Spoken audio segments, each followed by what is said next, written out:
उस क्षण को पकड़ नहीं पा रहे। क्षण तो जिंदा है इस समय, इस एक सेकंड के पहले जो क्षण है वो क्षण वहां गाना चल रहा है। यदि हमारे पास टीवी हो या हमारे पास ट्रांजिस्टर हो तो हम उस क्षण को पकड़ लेते, मगर इस कार्य साधना के द्वारा उस क्षण को पकड़ने के लिए अन्य किसी उपकरणों की जरूरत है। एक क्षण ध्यान लगाने पर संसार में कहा क्या घटना घटित हो रही है उसको देख सकने की क्रिया महाकाली साधना के माध्यम से। तथा महाकाली साधना के द्वारा जीवन को इच्छानुसार मृत्युवर्ण प्राप्त करने की क्रिया है। हम जितने साल चाहें, जितने वर्ष चाहें जीवित रहें, मगर जीवित रहने की परिभाषा पाणिनि ने कही है स्वस्थता इति। जो जीवन है वो स्वस्थ रहने की क्रिया जब तक है वह जीवन है। रुग्ण होकर का जो जीवन है वो मृत्युमय जीवन, वो जीवन नहीं है। जब तक हम स्वस्थ हों, प्रकुशल हो, हमारे हाथ पांव आंख नाक कान सब चलते हो, ऐसा जीवन और ऐसा जीवन इच्छानुसार जीवन। विश्व पितामह जब युधिष्ठिर भीम अर्जुन सहदेव और पांडव और युद्ध में जब विश्व पितामह गिर गए, नीचे उतने अधिक बाणों से खिले हुए बाणों के दो की नींद बीत गई। पांडवों ने पूछा कि आप मृत्यु को बढ़, उन्होंने कहा कि मैंने काली साधना से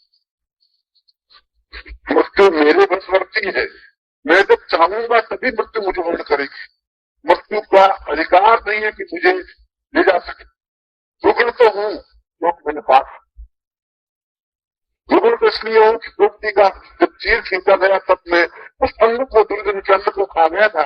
बैठा बैठा देखता रहा, मेरे दादा और मेरे पोते की बहू का चीर अन्न हो रहा था तो देखता रहा। उस पाप का प्रायश्चित तो मुझे भोगना ही पड़ रहा है, मैं भोगूंगा ही, मगर मृत्यु मुझे हाथ ही लगा इसलिए कि मैंने काल रात में विजय प्राप्त। इसलिए काली साधना का अगला तात्पर्य मृत्यु पर विजय प्राप्त करने की इच्छानुसार मृत्यु प्राप्त करो। साधना काली साधना के द्वारा जीवन के रहस्यों को समझने की क्रिया है कि हम किस प्रकार से जीवन के सारे अंगों को, जीवन की आवश्यकताओं को पूर्ति दे सके। जहां भी जीवन में कमी है, जीवन में आर्थिक अभाव है, जीवन में और पुत्र की कमी है, भोजन की कमी है, पत्नीपात की कमी है, पैसों की कमी है, नौकरी की समस्या है, व्यापार की समस्या है, जो भी जीवन की समस्या है उन समस्याओं को मिटाने की क्रिया भी काली साधना के माध्यम से संभव है। और अंतिम 8वां काली का तात्पर्य पूर्णत्व प्राप्ति की क्रिया को काली केवल साधना के माध्यम से ही जहाँ प्रारंभ होता है वहां पूर्ण तक पहुंचने की क्रिया पहुंच सकता है। ये सारे चिंतन व्यापार हमारी साधना के माध्यम से। मैं मूल रूप से आज आपको काली के स्वरूप को समझाना चाहता था कि ये काली का एक विचित्र स्वरूप है और चारों हाथों में अलग अलग इनके खड्ग या आयुध है। रंग इसका सांवला है, गले में मुक्तों की माला है, कीट निकटी है और उससे भी बड़ी बात इसके पैरों के नीचे सिर ले गई। जिनकी पत्नी, क्योंकि पति शिवत्व प्राप्ति और सिर पर पांव रखे हुए यह एक चित्र तस्वीर है, विचित्र मूर्ति है। क्या तात्पर्य है इसका? ऐसा इसका स्वरूप क्यों है?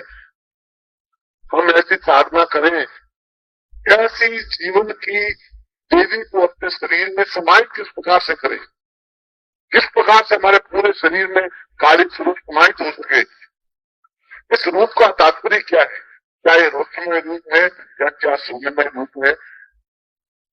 मैं कल आज तो आज रात्रि चलता रहा, कल मैं थोड़ा ज्यादा समय दूंगा के लिए, इस स्वरूप चिंतन के लिए और प्रमुख चिंतन के साथ साथ में आप जाऊंगा किन किन बीजों से हम तुरंत उस कार्य के चिंतन को अपने अंदर में महसूस करते हैं। हम केवल 5 बार उस बीज को उच्चारण करते सारा लग जाता है।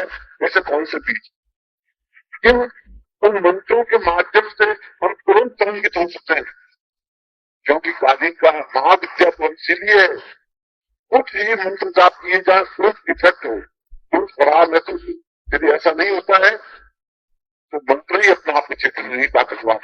और फिर महाविद्या साधना है, महाविद्या साधना के लिए मंत्र के स्वरूप जो आप मंत्र वक्त में काली के मंत्र सुन रहे हैं, तो मंत्र के प्रत्येक अक्षर में विशेषता है, कौन सा बीज है, किस प्रकार से बीज है, और वे सारे अक्षर पूरे पृथ्वी में समाहित है। तो उसके एक एक अंग में एक एक अक्षर का स्वर्ण है, चिंतन है, विचार है। किस बीज से किस अंग का उल्लेख करें और उस अंग से हमारे किसी अंग का एक पढ़ना शुरू हो सके, उत्तेजना पैदा हो सके, चैतन्यता पैदा हो सके। क्योंकि ये जरूरी नहीं है कि काली का स्वरूप क्यों क्यों शरीर में निश्चित रूप से समाहित हो, संभव नहीं, क्योंकि पुरुष आकृति बिल्कुल दूसरे प्रकार की है, नारी आकृति प्रकार की है, दोनों का तात्विक भेद है। इसलिए पुरुष शरीर में नारी तत्व समाहित हो ही नहीं सकती, संभव नहीं, क्योंकि उस नारित्व के वो तत्तलित है, सिर्फ स्वयं पत्तलित पैरों के नीचे है। इस प्रकार से उस देवित्व को, नारित्व देवित्व को अपने पुरुष शरीर में समाहित करने की कौन सी बीज है, कौन सी युक्ति है, मैं कल विषय को वो विषय आपके सामने कहूंगा कि इस भौतिक काली में, इस कालिमा को, महाकाली को शरीर में समाहित कैसे किया जाए, किन बीजों के माध्यम से, किन मंत्रों के माध्यम से, किस चेतना। मैं आपको आशीर्वाद देता हूँ, आप सही रखो।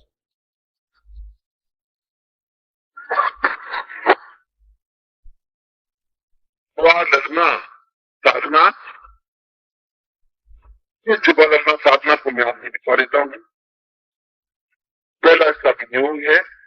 विनियोग का मतलब है हाथ में जल लेकर के छोड़ना या एग्रीमेंट करना, संकल्प करना, या जल लेकर के वरुण की साक्ष्य में ये बात मैं कह रहा हूं, ये वरुण की साक्ष्य में कर रहा हूं, ये अर्थ इसका। इसको लिख लीजिए, अस्य अस्य वो आधा स्व। कभी आपने तीसरी क्लास देखी है, कभी आपने पढ़ा है उसको अध्यापन, उसको ऐसे ही पढ़ाना पड़ता है। वो आपके पास तकलीफ है, बोला अस्य महाकाली जिह्वा ललना मंत्र, मैं बोलूंगा नहीं, स्त्रियां कमल वचन कर ली भले एक बार, फिर एक बार फिर रास्ते पे चला जाता है, छूट के नहीं आता था, सामने भी आ जाएगा, मुड़ेगा नहीं, फिर इसके शेर कहलाता है। भिखारी पर हमला करके जाएगा तो पास, इधर नहीं आएगा, इधर लौट सकता है, पेट लौट सकती है, शेर नहीं बढ़।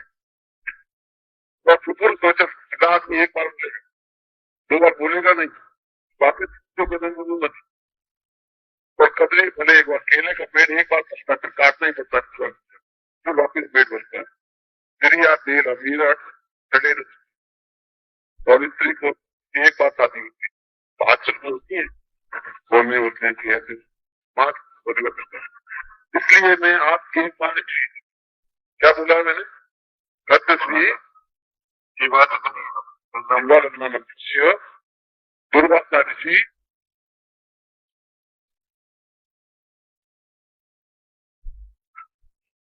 अनुपम शत्रु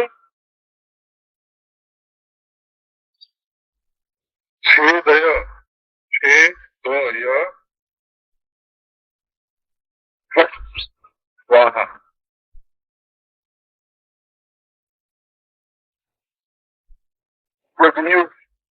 विनियोग का मतलब है कि मैं इस कार्य के लिए मैं यह तुम्हारे और मेरे बीच में यह संबंध है। मैं इस कार्य के लिए तुम्हारी साधना कर रहा हूँ। क्रियों का ये होता है। आज में जल की साक्षी लेकर के और सूर्य की दीप की साक्षी, जो दिया जल रहा है बस सूर्य का प्रतीक है। दिया जलने का मतलब है कोई जो भी कार्यक्रम साक्षी, जल हाथ लेने का मतलब है दो ही देवता साक्षी, जल दोनों देवता और अग्नि देवता या सूर्य देवता, तो दोनों की साक्षी में मैं ये मंत्र जाप कर रहा हूँ। इसलिए इस मंत्र को मैं अमुक शत्रु को, अमुकम जहाँ सपाया है वहां शत्रु को अपने करना पड़ेगा, नाम देना पड़ेगा, चाहे लोग शत्रु हो चाहे हरिजन हो। उसके छेदय आर्य नहीं, तो मारना नहीं है, मारने के लिए मंत्र, मारण मंत्र नहीं है। छेदय वह शत्रु का छोड़ दे और वशवर्ती होगा। छेद का अर्थ है वह हमारे नियंत्रण में हो जाए, मेरे कंट्रोल में रहे और मेरे ऊपर हावी नहीं। इसलिए इस मंत्र को भी आप कभी भी महाकालिका को आपके सामने चित्र हो या विश्व उस जीव पर आप बिंब से महाकालिका बना दीजिए, या आपके सामने महाकालिका चित्र हो, उसके जीव पर कुमकुम से इस मंत्र को लिखिए। मंत्र में लिखा है नहीं, मगर मंत्र लिखाने से पहले विद्युत अमुक का नाम, उसके बाद में अगर आपको एक दिन में ही उसका इफेक्ट देखना है तो सर्प अस्थियों की माला से बन जाओ। सांप की हड्डियां माला, सांप की विशेषता होती है कि सांप की रीढ़ में 108 मनके होते हैं, मनुष्य की रीढ़ में 24 मनके, 24 चले, और काला सर्प है उसकी रीढ़ की हड्डी में 108 चले होते हैं। जब सर्प मर जाए, मारे नहीं, तब आप उसकी रीढ़ की हड्डी में इस प्रकार से कई लोग ला के देते हैं, उस सर्प अस्थियों की माला से भी मंत्र जाप होता है। उसको धागे में भिगो करके उससे मंत्र जाप, या वृक्ष की या मूंगी की माला, अगर वो नहीं है बहुत तुरंत इफेक्टेड है, इसमें टाइम लगेगा, क्योंकि माला का सीधा संबंध है मंत्र से।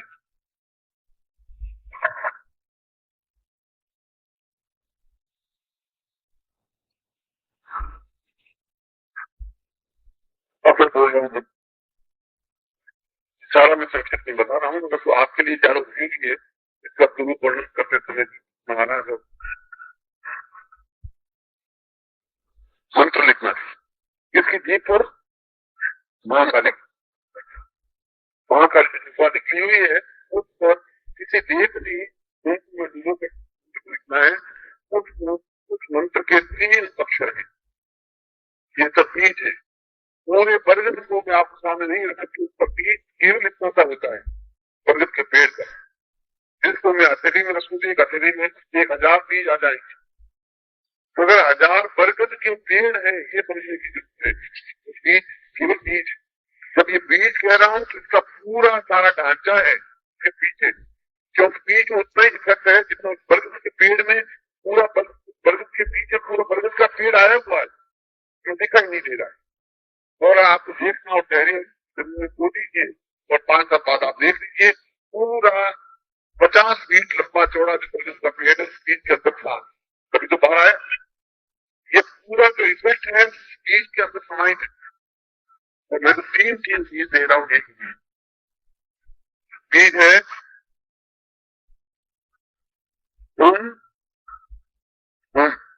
जो है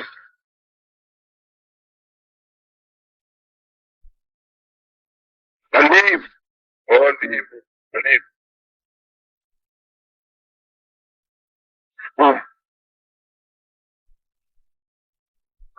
अगर आपने बगला की साधना की होगी, बगला मुखी का बीज मंत्र है अलीम, HALEM,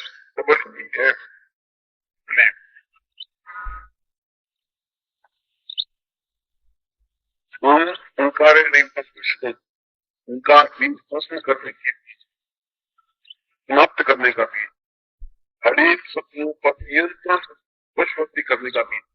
इसलिए दोनों ओंकार बीज, इस बीच में पगला बीज देकर के काली का जलना जिह्वा है, ये जिह्वा जलना है। और इसको आप कैसे टेस्ट कर सकते हैं? आप टेस्ट करिए। नहीं तो पिक्चर इस कलयुग में भी क्या मंत्र दे सकते हैं, तो आपको भरोसा आएगा, तो आपको लोगों पर भी आस्था बन सकेगी, आपको भरोसा आएगा कि हम सही रास्ते पर हैं। प्रातः काल उठ करके लिखने की सूची समझ लीजिए बात है। प्रातः काल उठ करके सूर्योदय से सूर्योदय से पूर्व रात्रि कहलाती है। शाम मुहूर्त में किसी भी समय सबसे अच्छा समय कहलाता है रात्रि को 2 बजे से 3 बजे के बीच। यदि वैसा नहीं है तो प्राण मुहूर्त में छोड़, और वैसा भी नहीं है दिन। सबसे पहला या सर्वोत्कृष्ट समय रात्रि का है, दूसरा समय ब्राह्मण मुहूर्त का है, तीसरा समय दिन का है। ये मैं 3 समय इसलिए दे रहा हूँ कि रात्रि को करते नहीं। कहते हैं कि हम बहुत ताकतवान है, इसलिए रात्रि को नहीं कर सकते तो सुबह, जिसमें आपके घर में बच्चे घूमने लग जाए तो फिर घबराहट कम है, भाई क्या है कोई बात। और फिर इससे भी नहीं बैठे, ज्यादा दूर भी नहीं, ज्यादा दूर अगर रहते हैं वो तो ऐसा है। इसलिए आसन, काला आसन बिछा करके काले कपड़े का आदमी बिछा दें, दक्षिण दिशा की ओर मुंह के बैठ जाए। इस विनियोग में उस शत्रु का नाश जो आपका पैसा आपको नहीं दे रहा, लौटा नहीं रहा, आपसे 100 रुपये उधार ले लिए नहीं दे रहा है, वो भी एक सिक्का से शत्रु। ऐसे ही किसी व्यक्ति को पहले सुबह उठ करके और इस बीज मंत्र की मूंगे की माला से, जो मंत्र जो आपको दी हुई है, मूंगे की माला ये मंत्र से दी हुई, या सर्पक्षियों की माला या रुद्राक्ष की माला, तो माला मंत्र से तो ये आवश्यक है। और केवल 3 मालाएं आप फेर करके, 3 मालाएं 300 बार उच्चारण करके आप सीधे उसके पास चले जाए और कहिए मुझे पैसे चाहिए, भगवान को पैसे, इसको टेस्ट करें। पैसे लौटाने की छोटी सी बात है।